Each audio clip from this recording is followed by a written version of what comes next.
Good evening, everyone. Hope you're all doing well and Good welcome to our evening. workshop. I can see a lot of familiar faces and Evening.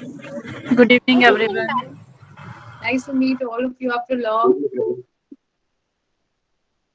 So today's workshop, as we have already informed you, it's about learning checklist and what are the different styles of learning you adapt to. Now, before I get into the main questionnaire as to how to find out your learning style, I would like to know what you know about learning styles. Like maybe in just one sentence, if you can describe what is a learning style, it would be great to start off. Anyone who wants to speak? Yes, Ma'am, Sakshi. may I? Yes, ma'am. Yes, please. Yes, please. Go ahead. Yes, whoever wants to answer, it's okay. Ma'am learning style is a way जिसमें कि हम learn करना एक वे एक method जिससे हम learn कर सके लाइक हमें ऑडियो से ज़्यादा अच्छे समझ में आता है, विजुअल से समझ में आता है, like what is exactly the way कि जिससे हम लर्न करते हैं, हम अडाप्ट करते हैं. Exactly. Very well said. Thank you. Any other definition of learning style? So many thank people you ma'am. already know what learning styles are. Ma'am, So, yes, ma'am, Kosha. it can be an effective way of processing information. So, all will have a different way of processing information, whether it is Wonderful. visual, Wonderful. kinesthetic. Can I come Absolutely. in? Yes, Swati please. here. Yes, please. Go Yes, ahead. so it could also help, the people, it could also help people understand how to respond and identify what kind of learning style they possess. Absolutely.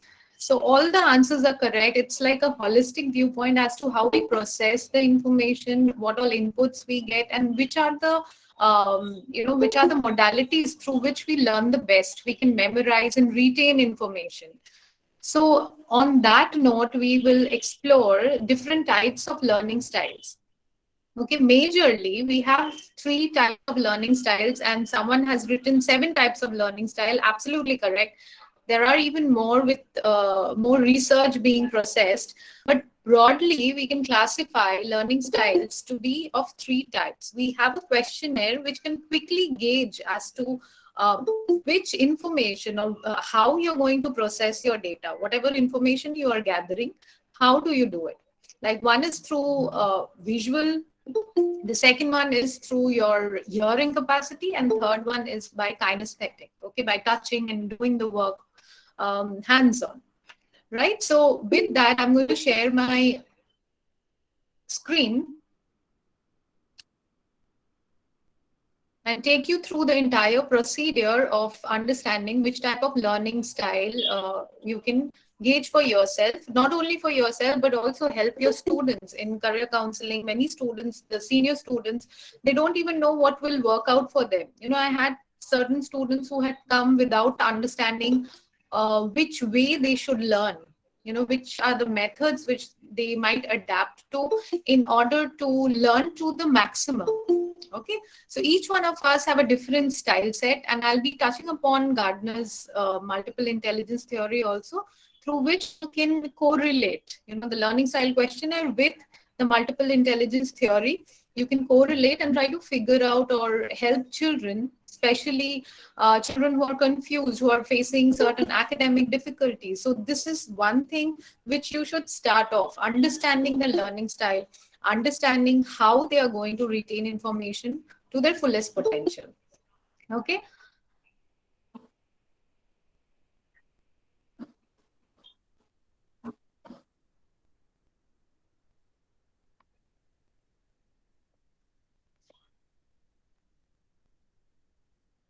So now, as we know, we have these two halves of our brain, the left brain versus the right brain. Left brain is associated more with your analytical thinking, numbers, language, and all the logical reasoning part.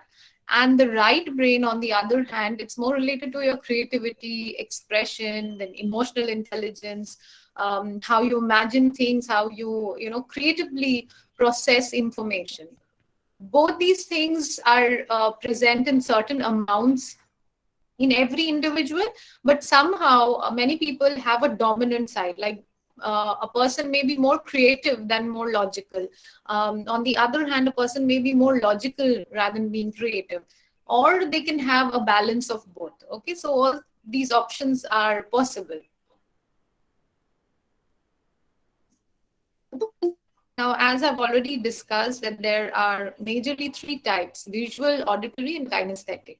Now, visual learning style is more like through pictures, graphs, illustrations, and more of colors, kind of visually scanning through the document and understanding the placement of each page. People with visual learning style incorporate, if they আমার incorporate these, ল্যাপটপে তো এরকম হওয়ার কথা নয়, আমি তো হাতই দিই না। kindly mute yourself, store please. আছে, স্টোর অনেক। All of you, please mute yourselves. So these visual stimuli will help the person retain maximum amount of information, and learning will be very okay. Next, we come to the auditory learning style. Any questions? Anyone is asking any questions? Yes, ma'am.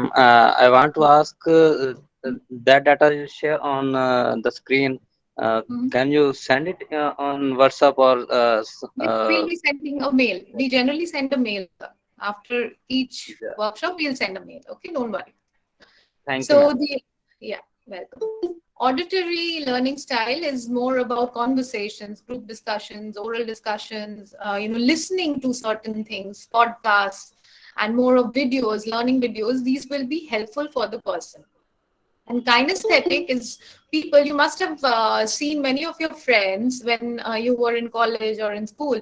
You must have observed your friends walking to and fro with their book in their hands, and you wonder that why are they walking? Why can't they sit and do the work?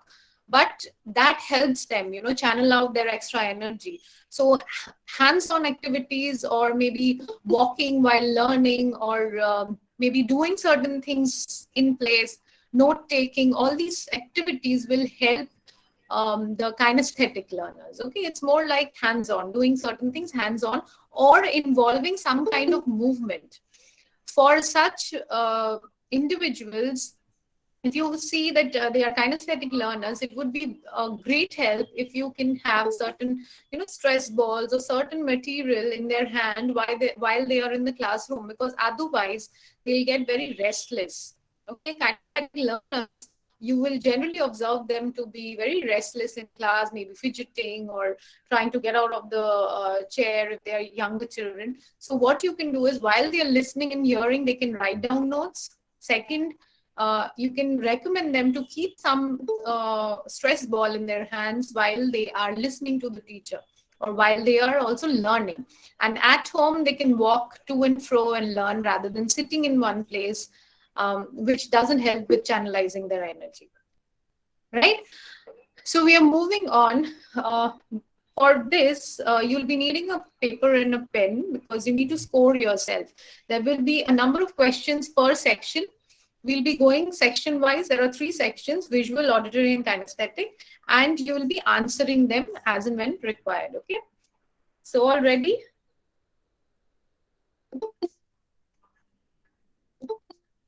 Yes.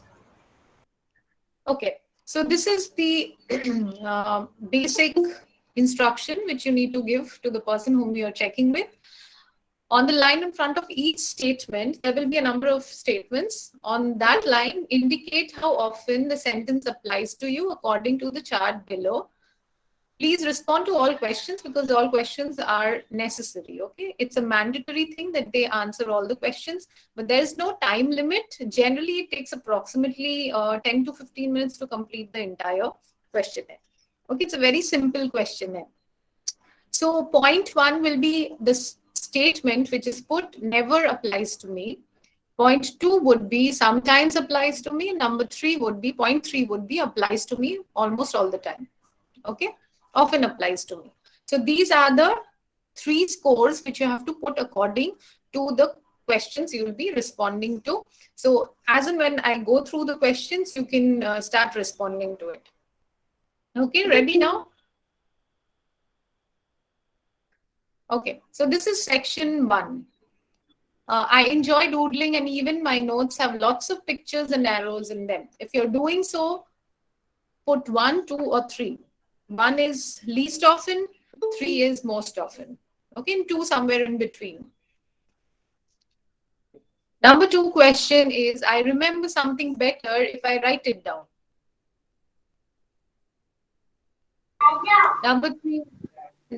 Number three would be, I get lost or am late if someone tells me how to get to a new place and I don't write down the directions. Sorry, I have lost here. 1, 2, 3. A third option is what? Is it I get always? lost or I'm late. Get lost means No, I get confused. no. Okay? Third option is often, often. The third option is often. Oh, Okay, okay. Thank you. Third option is often. Yeah. Thanks. 1 being the least and 3 being the most. Okay. And 2 somewhere in between. So I get lost or I'm late if someone tells me how to get to a new place and I don't write down the directions. You don't need to copy the question. Kindly mute your sides, please. I'll be sending you this PPT, so you don't need to write down any question. You can just write your scores. Okay, number 4, when trying to remember someone's telephone number or something new like that, it helps me to get a picture of it in my mind. Generally, you look at it and then learn maybe a picture of it or something like that rather than someone telling you. Okay, number 5, if I'm taking a test, I can see the textbook page where the answer is located. Now, this is something which only visual learners can relate to, because when you close your eyes and you can visualize the entire page right in front of you, if you're doing so, maybe you can understand, somewhere there's a diagram, it's on the left hand side, or maybe at the bottom there is some the picture and there are a few headings. You can just visualize the entire page. If you're doing so, then you have to put a 3 for this, okay? Those who are kinesthetic or auditory learners may not be able to relate to this. Okay, number 6, it helps me to look at the person while listening. It keeps me focused. So looking at the person or the teacher or whoever the speaker is, it helps you lip read and understand the facial expressions and all. Okay, it keeps you on track.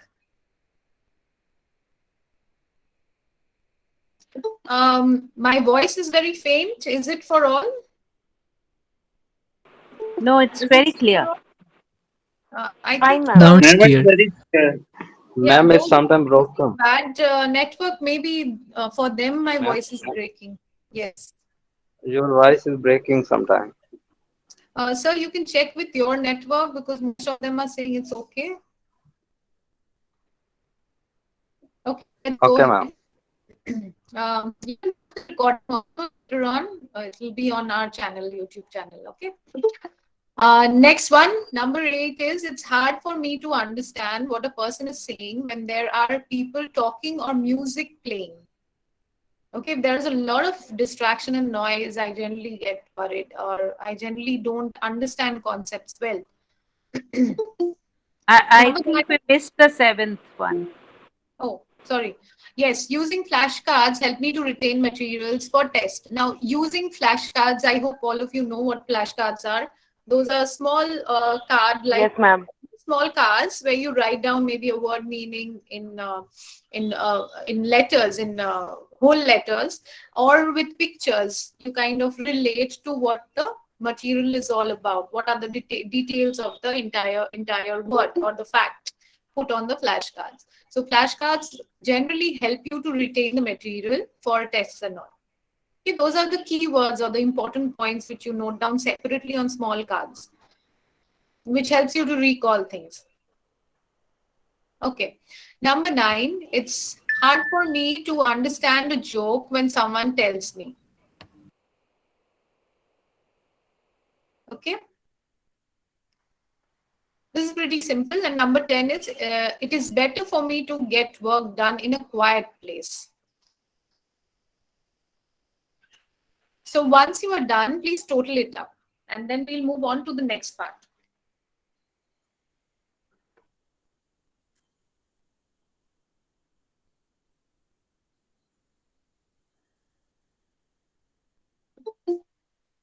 I hope everyone has done with me.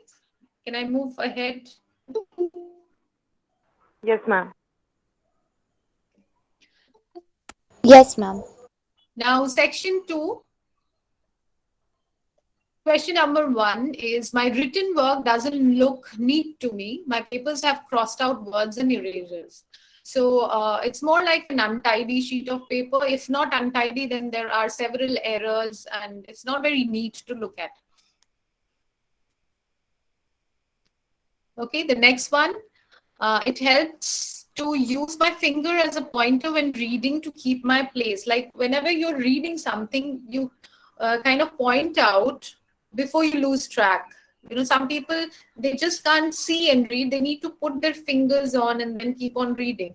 You'll find young children doing that activity. When they've just learned the words, they are listening and learning, and then they keep a track by just pointing out to the words while they are reading. Okay, so if you're an adult and you still keep on doing it, you have to correlate and write down your how much it is applicable to you. Okay, the next one. I understand how to do something if someone tells me, rather than having to read the same thing to myself. So I've heard many students coming and saying that if my mother reads out loud, or if my teacher reads out loud, or if I have a recorded version of whatever the textbook is, whatever the textbook teaches, I tend to learn faster. Okay, so you're listening and trying to learn certain facts rather than reading it yourself. Okay. Question number, the statement 5. Okay, I remember things that I hear rather than things I see or read. So I tend to remember things better when I have certain auditory stimulus rather than when I'm reading it myself or looking at certain written words. Number 6, writing is tiring. I press down too hard with my pen or pencil. Okay, it becomes very exhausting for me. Excuse me, you have Yes, ma'am. missed out third point. I've missed out third point. Third. Right. Okay. Yes. Yes, ma'am. Pointing out. Yeah. Papers with very small print, blotchy dittos, or poor copies are tough for me. Like very small print, finer prints, or maybe very hard to read material, I cannot decipher what's written. You will see many people are very good with that. Even if you have unfinished words or half the print has gone, they'll be able to read through, with ease. But if it's not so, then you have to score yourself maybe a 1.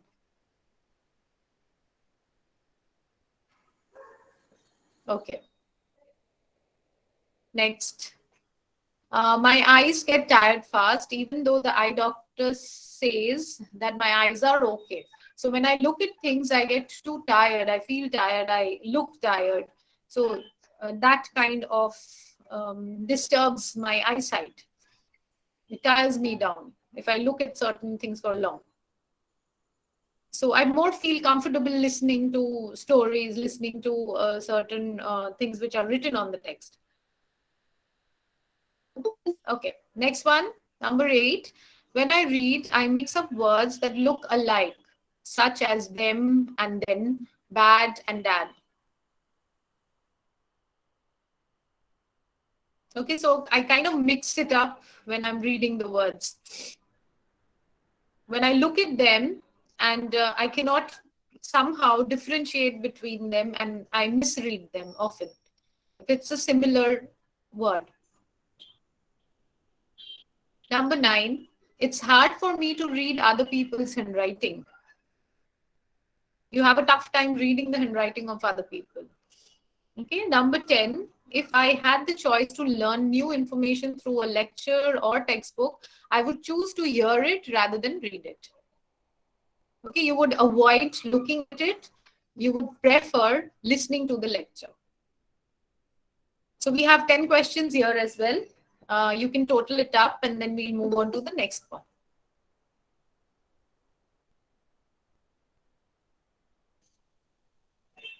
Right? Should I move on, please? Yes, ma'am. Yes. Okay. So we move to the third and the last section. Number one is I don't like to read directions. I'd rather just start doing. Okay, I'm pretty not good with reading the whole direction, whatever is written. Someone tells me, and I'm okay. I'll start doing it. So I'm always in a hurry, basically. Number two is I learn best when I'm shown how to do something and I have the opportunity to do it. So it's more like a lab system. If you are in the lab or if you're learning a YouTube video, you generally tend to do it rather than just, see and hear or whatever the other mediums are. So you more like hands-on things to learn better and for the learning to be more permanent. Okay, number three, studying at a desk is not for me. I kind of move to and fro, I fidget, I kind of not sit at one place for a very long period of time. Okay, whichever is the average period, I cannot sit for long there. I generally get restless. I tend to solve problems. Number four is I tend to solve problems through a more trial and error approach rather than from a step-by-step method. So it's more like I do it rather than, it correlates with the first one. I don't. It's more like I try it on, and if it's working, then it's fine. If it's not, then I try again.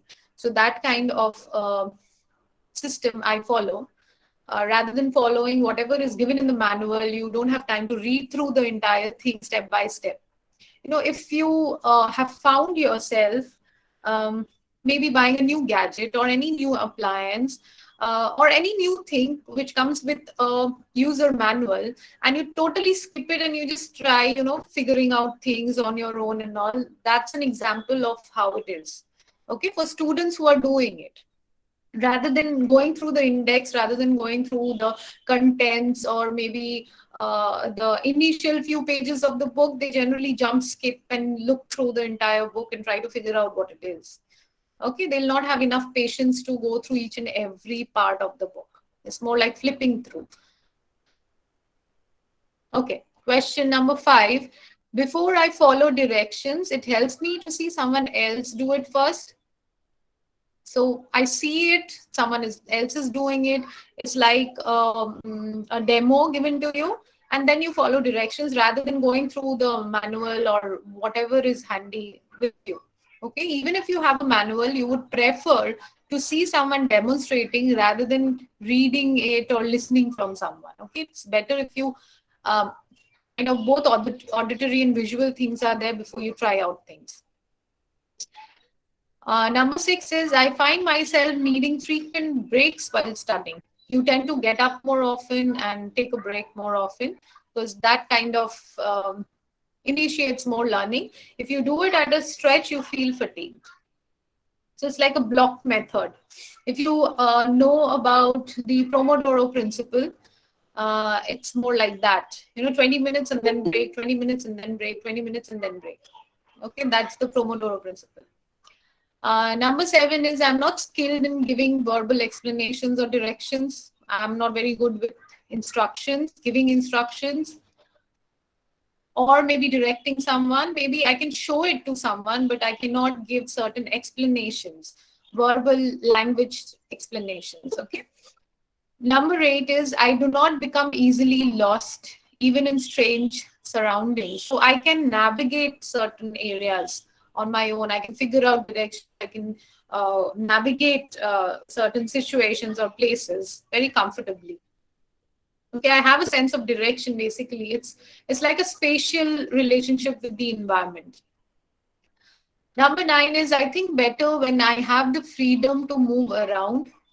Whenever I'm into activities, that's the time when I'm more creative. I tend to think more. I tend to come up with new ideas. If I'm sitting at one place, it's not my type. Okay, I need to move around in order to come up with good ideas and brainstorm, or even remember what I learned. Fine. A common example would be just after learning, maybe a student is going to and fro, trying to figure out what he has learned. The person needs some kind of movement in order to recapitulate. And the last in this questionnaire is when I can't think of a specific word, I'll use my hands a lot and call something like what a thing. You keep on muttering certain words unless and until you find out. If you can't remember certain words, you generally don't write it down. Okay. So there's a lot of hand movement even when you're explaining things or you can't remember anything in particular. There's a lot of hand movement, leg shaking while you're studying. These might indicate the third category, which is the kinesthetic learner type. Okay. So that's the end of the 3 questionnaires. Now you have to put in the totals and we'll move on to the next slide. Okay. I guess people are still joining, like we're almost through with the questionnaire. We just left with the discussion. Anyway, those who have just joined in, you can check it out in our YouTube channel, Emojar. It will be uploaded by the end of the day. Right? So we move on to the scoring part. Scoring is very easy.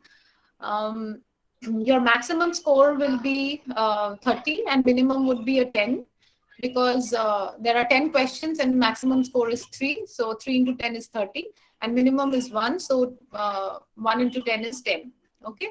So if anything beyond this or under this, that means there was some error. Okay. So you need to check back with the person who has or whoever is doing the scoring, right? So section 1 is for visual memory or visual learning style. Section 2 is auditory learning style and section 3 is kinesthetic learning style. So you have to check whichever is the highest. Now, each one of you, if you can put in your scores, maybe put in whichever you are, you have the maximum score, we'll get a brief overview of how many of you are visual, how many auditory, and how many kinesthetic. And maybe if you can share your own anecdotes about your learning style. Can that be done? Ma'am, may I? Yes, please. Go ahead. So, ma'am, I got a 21 for the visual part and a 10 for the auditory and a 10 for the kinesthetic part. And it works out with me in the sense that I am primarily a visual learner. And the question where you spoke about remembering where a certain diagram is, I tend to do that. Because if I remember something, I'll usually remember what was placed. And I believe that sometimes auditory and kinesthetic work well with my learning style in the sense that if I see something and I prefer taking some breaks, and then while I'm taking a break, say I'll go to the washroom or I'll go to get some water, I'll just revise whatever I've learned and picture it in my head while I'm moving around, and then come back to my place and start studying. So it makes a lot of sense with the whole questionnaire being placed in a way that I can relate to each question and understand that yes, it works out with me and how I tend to learn. And even with audio visual, I think I learn better with YouTube videos and where people are actually conducting a certain, say this particular activity. I'm a psychology student, so while it's happening, I can understand how the scoring would happen. I did like a frequency chart instead of writing 3, 2, 1. So I made that. So it made a lot of sense with the entire thing. Thank you so much for sharing. If it's possible, can you share your frequency chart so that people know what visual learners actually do? Because I'm also a visual learner. But again, what you pointed out, Sidra, that there's a blend. Of course, we cannot be wholly a visual learner or wholly an auditory learner. There will be a blend mode. But if you find out which learning style is best suited, you tend to learn in a better way. Okay, retention will be much more stronger if you adapt to those strategies. Absolutely. So many people have shared. So any one of you can maybe share your experience about whether the questionnaire actually reflects or not. Yeah, may I? Yes, please. Ma'am, for me, it is visual and kinesthetic. So, yeah, I take frequent breaks. That is one of the things. And I am able to visualize page while I go for examinations. So, right, it is visual and kinesthetic. Right. So you could relate to what I was saying. For many Yes, people, yes. It will be sounding strange that how can you visualize the page? But of course, those who Yeah, are it visual is there. learners, Yeah. the more stronger visual learner you are, the most, clearly you are going to visualize the pages. Okay, if it's a very predominant style. For many of you, you may have a blend method where everything kind of works out, but also there will be another population where you have a predominant style. Okay, kinesthetic learning, generally, if you see a very high score or the scores are very high as compared to the others, it would be more like people who are either very restless in their mind, or they are a lot more imaginative than required, a lot more distracted. Okay, these are indicators of distractions. And also people who have slight tendencies of being hyperactive or restless, or maybe on the borderline of hyperactivity. So kinesthetic learners, if you have certain hyperactive children, it is a great way of connecting with them through hands-on activities, certain tactile things where they can, manipulate the object and do it, certain performance-based activities.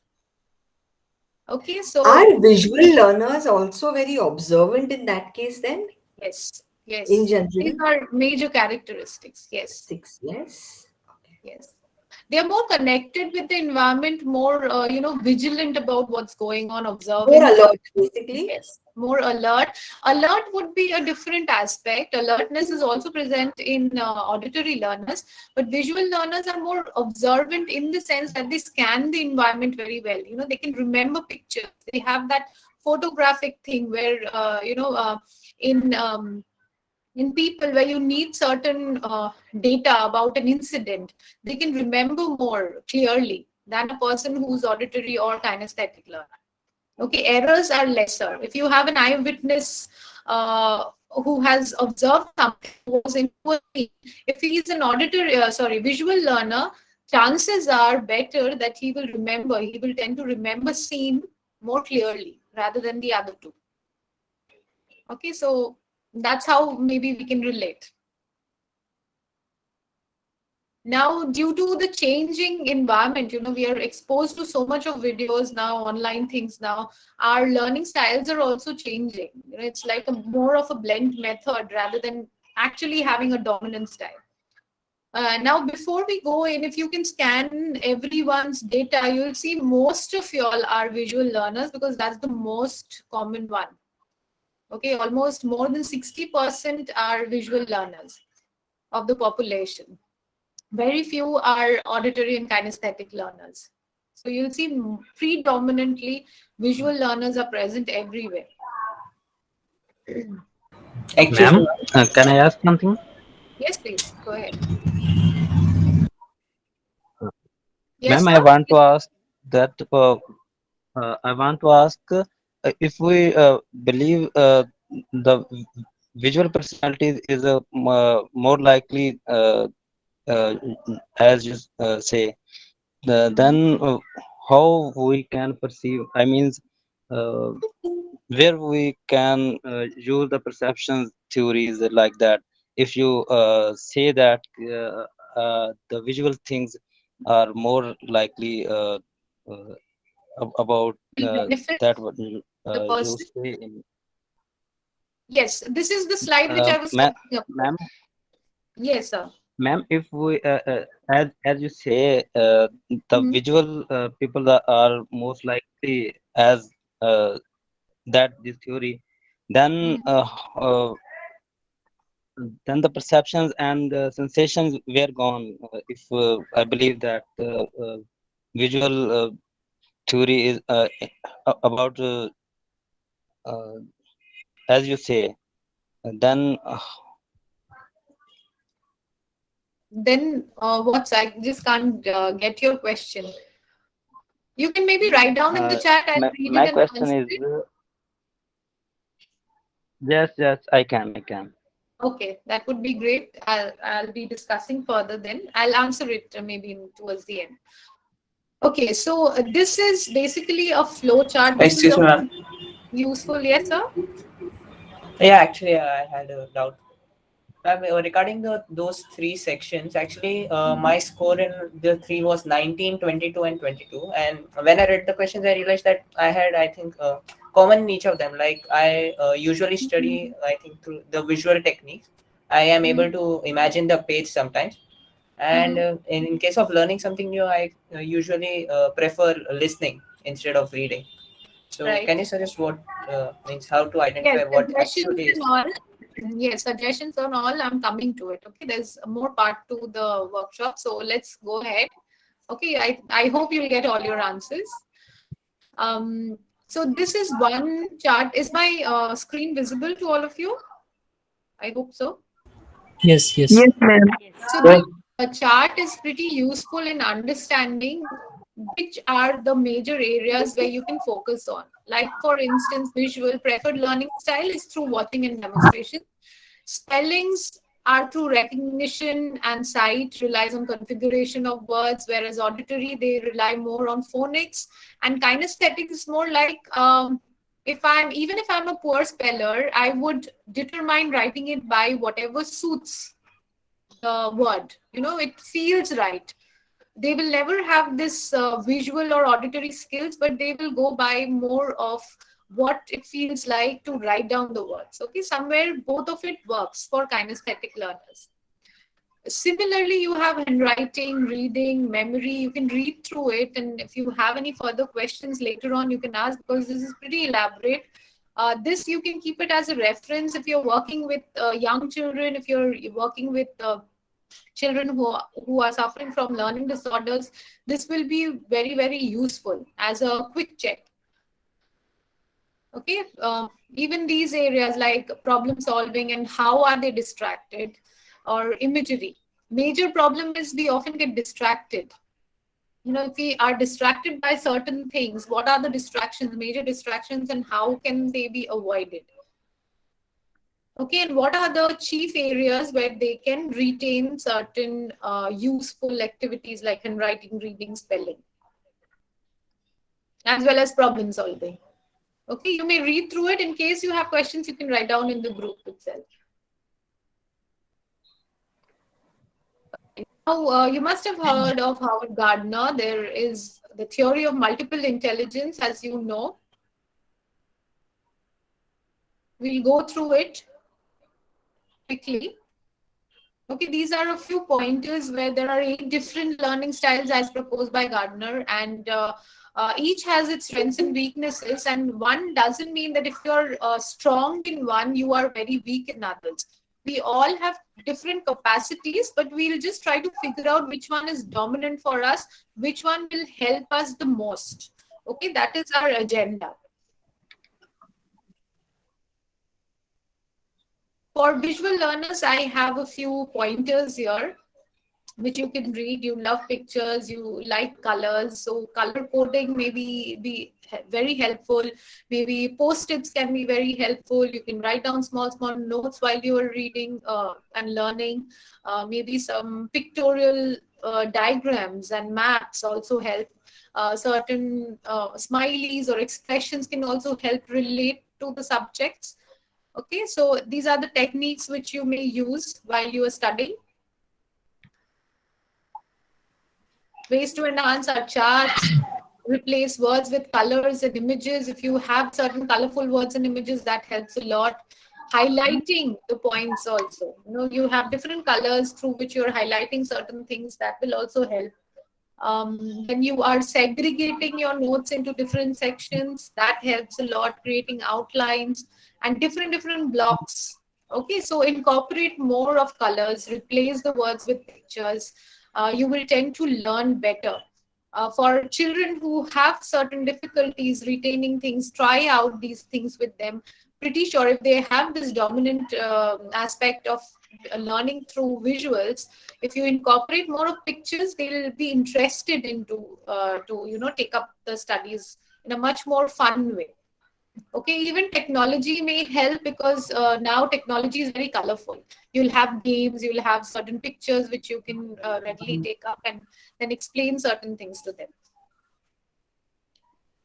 Now, for auditory learners, this trend has come as podcast, and even if they don't want to look at certain things, maybe reading it out, I often tell them to record while they are studying. Maybe if they are comfortable with the parent's voice, they generally record through the parent, or they themselves record while they are learning.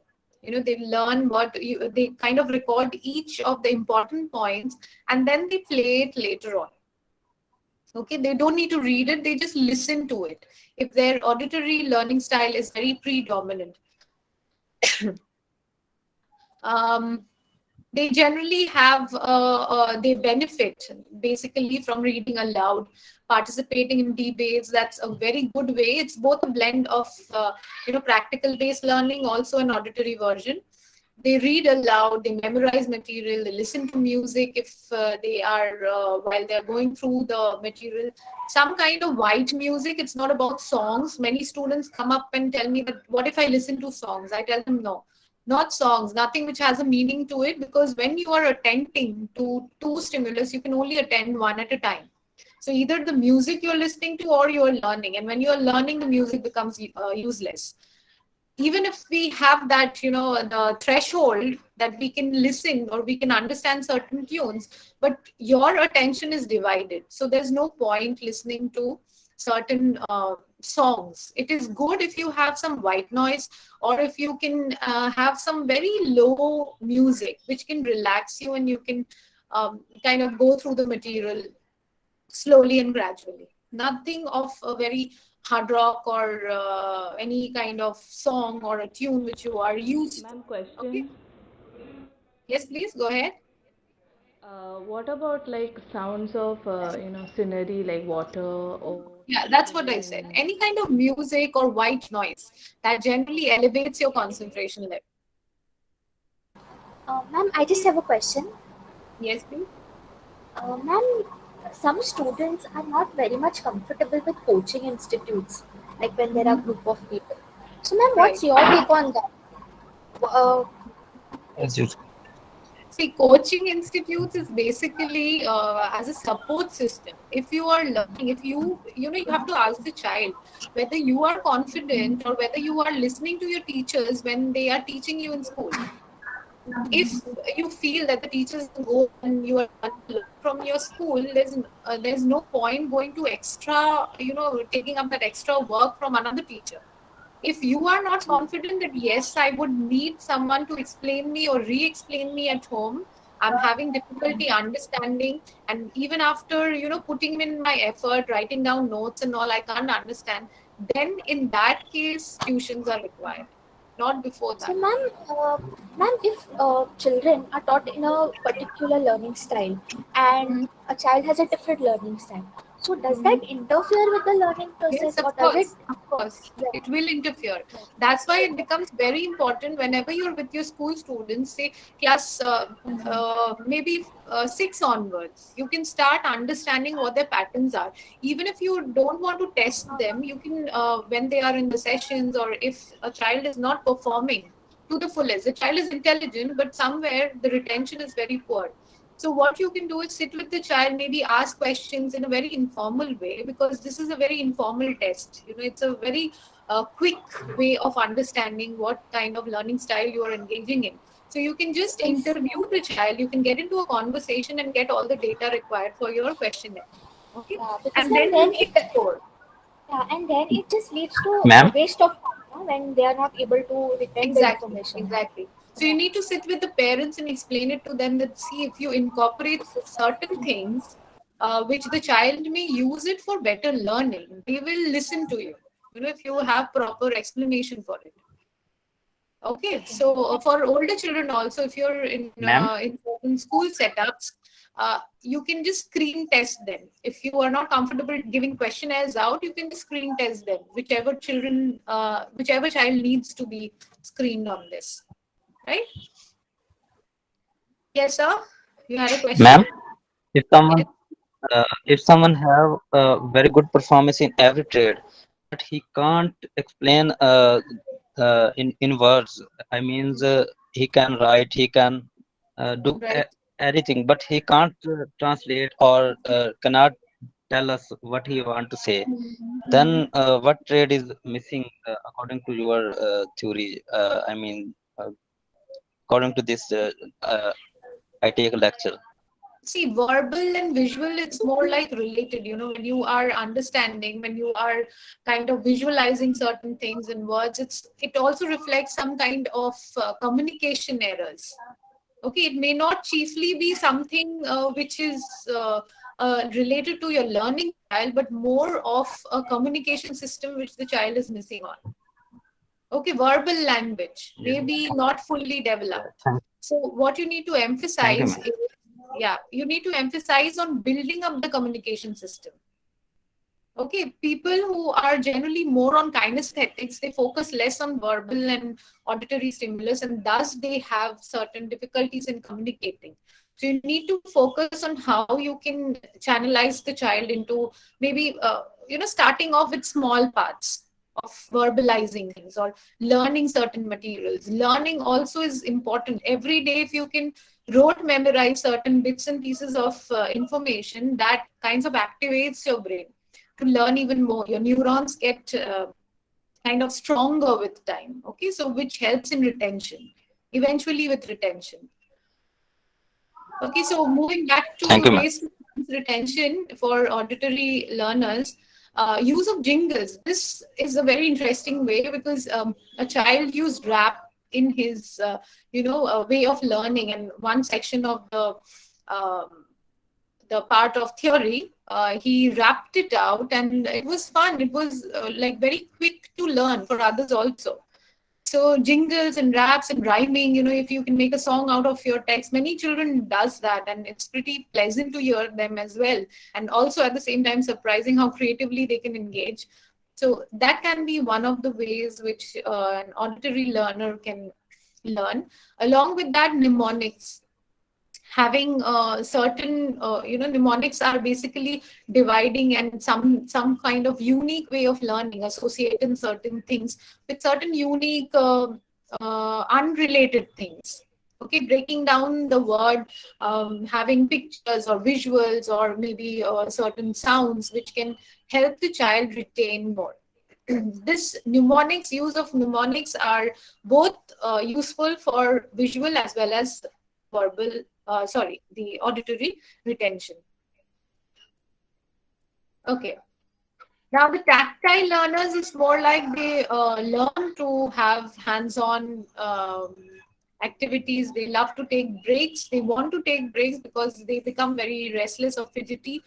Many a times, one of the signals are that many of the children who are facing difficulties in learning, they'll keep on, tapping on the pen like this, or maybe scribbling somewhere, doodling something, signs of distraction while the class is going on. And if you find it more often, it may indicate that the child needs to learn through more hands-on things.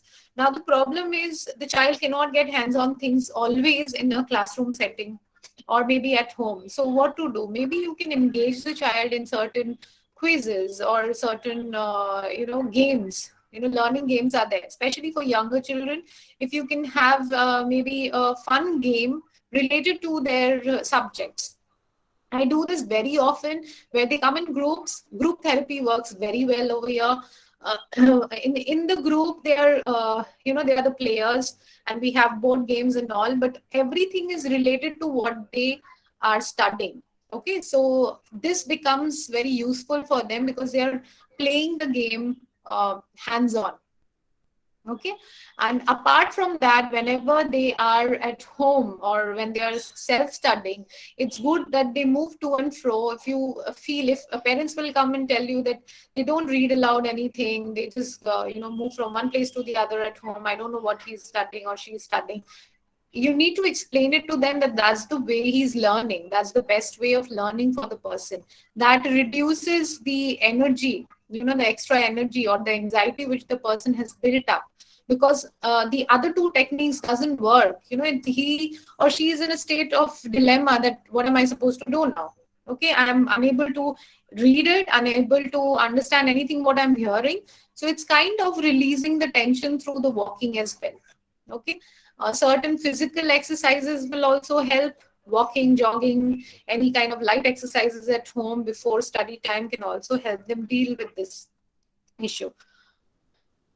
Okay, so any project if they can make, or anything which they can take part in as parents or as teachers, if you can identify such students, it would be easier for them to, give responsibilities to such children to maybe come up with a chart, or maybe come up with certain skits or role plays, or maybe certain PPTs or project work, or give them certain responsibilities. Okay, make them the quiz master in the class. These will help them overcome this issue of learning. Okay, because this sector is the most are the people who suffer the most, because our the system is not catering to it. We are more sticking to auditory and visual ways of learning in classroom settings, in school settings, or even at home. Okay, and very less opportunity is found in very few schools. In fact, they give opportunities for labs and other activities, but most of the schools, they do not have that facility to incorporate these. So the more you incorporate, it is good for all, not only for kinesthetic learners, for all across the population. Okay, it's great for all. Now, other ways which Gardner proposed are verbal learners. This you can go through when I send you the PPT. These are verbal learners who learn languages very fast. They are good with languages. They kind of communicate very well. This is one part. Logical learners, then they use more of calculations. They are good with maths and number crunching and all. I've given us few specifics over here to enhance retention. Social are people who will do well while they're explaining stuff to their friends when they are doing group studies. So if you find children who are more social, who are more outward, they love interacting, you can always pull them into a small group, give them responsibilities, and then they can pick up that learning. Ma'am, I can't see your screen. Screen is not visible. No, ma'am. It is visible. It's visible. Yes, ma'am, it's visible. Is it not? It is, No, ma'am. ma'am. You have to pin the screen. Pin the screen so that you'll be able to see it. Okay, thank you. Okay, so these are ways to enhance retention for social learners. For these types of learning styles, there's a different questionnaire altogether, the Gardner's questionnaire, the multiple intelligence questionnaire. You can look up. If we have time, we'll come up with the questionnaire later on. But this is just for your knowledge. You can just go through it once. Intrapersonal means going inwards. Those people who are intuitive, those people who believe in deep wisdom, they are more comfortable with themselves. They do a lot of reading. They'll go through a long journey of self-exploration. Okay. If you're counselors, your intrapersonal skills should be high. Okay, intrapersonal intelligence should be very high because you need to reflect a lot. So these are the ways of journaling is the best way. If you find such people, those who are inward, and through observation you find that they are more reflective. So journaling can help them develop more or enhance more retention. Whatever they learn, they can write it down, they can reflect on it, they can go through the HOTS questions, higher order thinking skill questions, and try to answer certain offbeat or off the track or off the textbook questions. Naturalistic are people who are more close to nature. They love gardening, they love going out, they love hiking. They are naturally enthusiasts about the environment, animals, and the nature. Okay.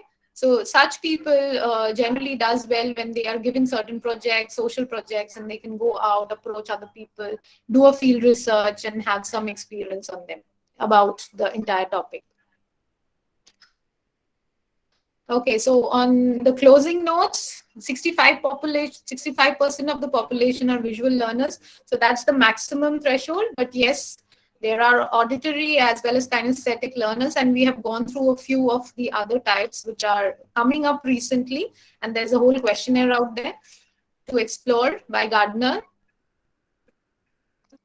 So on that, we are done with today's discussion. Any questions? Anything you would like to ask? No, ma'am. Thank you. It was great experience. Thank you. So I hope this piece of information will be useful. Do apply it and let us know how you, kind of incorporated these in your setup. I have a question, Ria. Yes, ma'am. Go Yeah. ahead. When in a style of learning, how do you recognize that it is a problem of a style of learning, or it is because they don't really want to learn, a lack of interest, in that sense? How do you differentiate the two? Yeah, it's a very good question though, because when you're dealing with children, you have to take all these things into fact. Okay, when children are coming to you with a problem in retaining or learning, or they are facing certain academic issues, you have to keep certain things in mind. First of all, whether the IQ is intact. Second of all, whether there is any learning disorder. Third, is the child actually engaging in the right learning style? And the fourth, what are the major causes where the child is feeling demotivated to learn?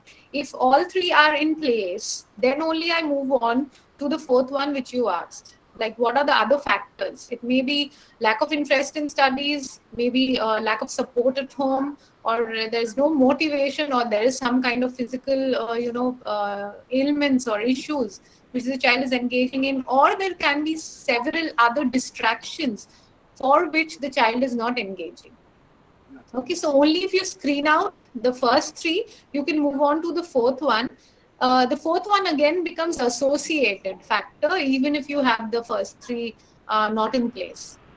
Okay, so that's kind of an environmental influence which we are looking into. But the first three are the heredity factors, or what we are already born with. Okay, So slightly more different because then in a classroom, how does a teacher moderate her session, her lesson to such a variety of learning styles? See, that is one issue which I just highlighted maybe a little bit, that our system doesn't actually have that particular setup where we can cater to each and every child's need. First of all, in order to have an effective learning, it has to be limited to 20 to 22 children in one class. But in all schools, you'll find it's more than that, way more than that. Okay, so it's not possible that way to cater to each and every child. But yes, you can have certain specific training to these particular children who are having difficulties in adjusting with their academics. You can call them separately, you can have groups. I generally group them up because that's also a motivating factor for them. When they compete with each other in a very healthy and kind of a playful way, that's the time when they start taking interest. Okay, and I've found several children going back home, engaging in their academics and coming back and, at least improving. Maybe not very drastically, not a sea of changes in the first year, but of course they start trying, they start coping up with their studies. They start finding interest in whatever they're doing. Ma'am, I just have a question. Yes. So, ma'am, children who have LD or who have MR, I'm in the category of special children. Do they Right. have any specific technique which will improve the condition? See, if you're talking about LD and MR, that's a whole new, whole different setup where you have to incorporate through a lot of visuals, a lot of visual things, and especially if the child is a visual learner. Even if a child is an LD, they will have a specific way of learning, right? So if you can identify, if you can focus more on that, your results will be much more better. Your efforts as a counselor will be much more better, along with whatever strategy you are using on the child. Right? There are different techniques through which you are engaging an LD or an MR child. So those techniques are very different from the normal way of studying. Ma'am, thank you. Ma'am, I've sent a picture of the tally, like the frequency chart on the group. Okay, which group? Art Therapy Essentials. Art Oh, Therapy okay. Essentials. It should be in the WhatsApp group then. Thank you. We'll look into it, and maybe if it's okay, we'll attach it in the mail as well. Sure, ma'am. I don't mind. Okay. Thank you, ma'am. Ma'am, I have a question. Yes, please. Hello? Go ahead. Yes, please. Yes. From which age group this would be beneficial? Which age group? Maybe class 4 onwards, you can try it. Okay. Okay. I generally don't do it with very young children because while you're interacting, you'll be able to understand. Okay, all these questions, in an informal way, you evaluate. You'll be able to know which style is applicable for that particular child. Once they grow a little older, it will be much more concrete. Okay. Thank you. Okay, with that note, thank you very much, all of you, for joining in. And if you have any questions, do post it in the WhatsApp group. We'll try to, answer them. Thanks, all of you. Take care. Getting the questionnaire. Yes, you'll get the through PPT. mail? Yes. Excuse me, ma'am. Yes, ma'am. Yes, ma'am. Can you hear Go me? ahead. Yes, I can. Ma'am, I'm not added in WhatsApp group. Okay, we'll send a link while we are sending the mail, so you can join yourself there. Thank you, ma'am.